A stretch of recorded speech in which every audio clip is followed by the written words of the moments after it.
नमस्कार, आप देख रहे हैं यूपी के अपडेट। यहां पर आपको मिलेगी उत्तर प्रदेश की तमाम छोटी बड़ी और महत्वपूर्ण खबरें सिर्फ 5 मिनट में। तो अगर आपने अभी तक हमारे चैनल को सब्सक्राइब नहीं किया है तो आप चैनल को सब्सक्राइब कर दें और घंटे के निशान को दबा दें। नरेंद्र मोदी ने शनिवार को देश के नाम संबोधन में समाजवादी पार्टी और बाकी विपक्ष पर निशाना साधा। उन्होंने समाजवादी पार्टी को महिला विरोधी बताया और कहा कि उनके पास मौका था अपनी छवि सुधारने का, लेकिन उन्होंने वह मौका खो दिया। मोदी का कहना है कि परिवारवादी पार्टियां नहीं चाहती कि पंचायत और निकायों में काम कर रही महिलाएं आगे बढ़कर संसद तक पहुंचें।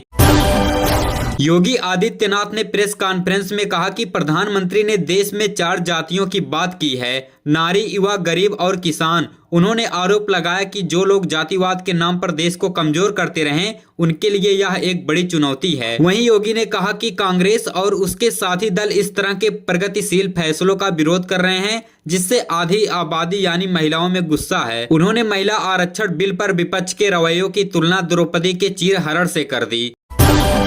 प्रधानमंत्री के महिला आरक्षण पर दिए गए बयान के बाद राजनीति और गर्मा गई है। इस बीच अखिलेश यादव ने कहा कि अब पढ़िए यानी पिछड़ा, दलित और अल्पसंख्यक समाज की तरफ से प्रेस कॉन्फ्रेंस की जाएगी और पूरी साजिश का खुलासा किया जाएगा। उन्होंने इसकी जानकारी सोशल मीडिया प्लेटफॉर्म एक्स पर दी। पश्चिम बंगाल में चुनावी माहौल के बीच योगी आदित्यनाथ ने बांकुड़ में रोड शो किया, जहां बुलडोजर भी नजर आया।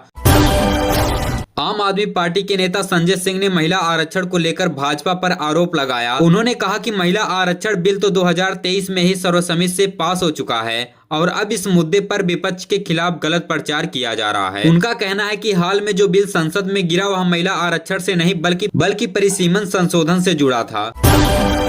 अप्रैल में ही उत्तर प्रदेश में भीषण गर्मी पड़ने लगी है। तेज धूप, सूखी पछुआ हवाएं और महाराष्ट्र के पास बने सिस्टम के कारण पूरा प्रदेश तप रहा है। लखनऊ से लेकर बुंदेलखंड और पूर्वी यूपी तक तापमान तेजी से बढ़ रहा है। दिन के साथ अब रातें भी गर्म हो रही हैं और मौसम विभाग के मुताबिक अभी राहत मिलने की उम्मीद बहुत कम है।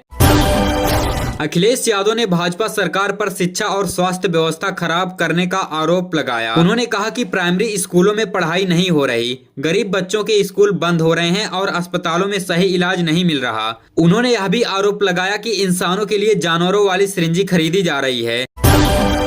सोने और चांदी के दाम बढ़ गए हैं। 22 कैरेट सोना प्रति 10 ग्राम 1,49,500 रुपए और 24 कैरेट सोना 1,59,630 रुपए प्रति 10 ग्राम हो गया है। वहीं चांदी 2,69,000 रुपए प्रति किलो बिक रही है।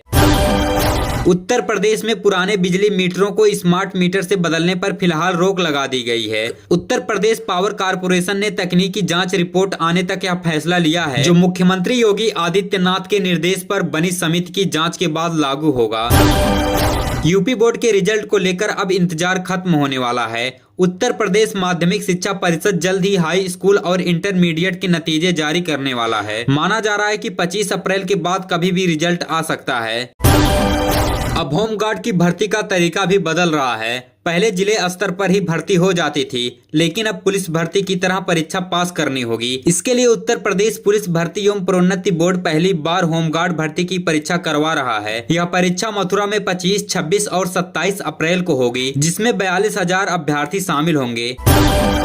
जैसे जैसे गर्मी बढ़ रही है वैसे वैसे बिजली की मांग भी तेजी से बढ़ रही है। पिछले 10 से 12 दिनों में ही बिजली की खपत करीब 50% बढ़ करके 477 मिलियन यूनिट तक पहुंच गई है।